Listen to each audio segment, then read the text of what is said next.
యోగ్యమైన భూములన్నింటికి రైతు భరోసా పథకం కింద నిధులను ఇవ్వడం జరుగుతుంది.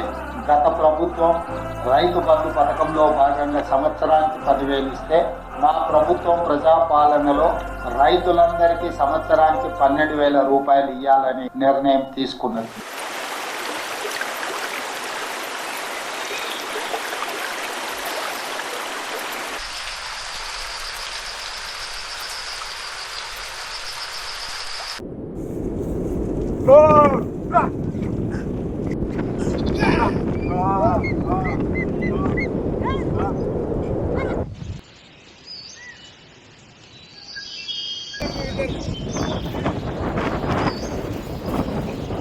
పెద్ద మనిషి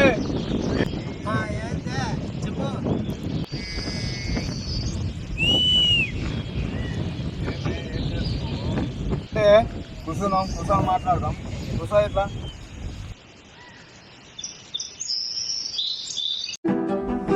ఏంది తూకం ఇంత తొందరగా వేసినావు? గొడ్ల తూకంలో పోతున్నాయి, తూకంలో పడ్డాయి.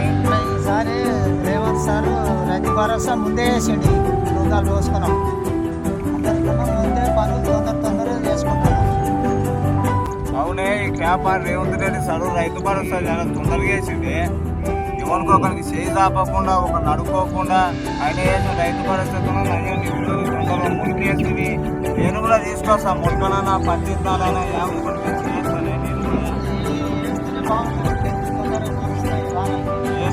ఏముందాక బాగా చేసింది మన రైతు భరోసా వేసి. సార్ బాగానే మనకు కూడా పంటలు బాగానే వస్తాయి, బాగా ముందు పడుతున్నాయి. కాంగ్రెస్ ప్రభుత్వం వచ్చినానికి తొందరగా వేసినామా రైతు భరోసా. మన సీఎం రేవంత్ రెడ్డి సారు మొత్తం బాగా చేసినామా.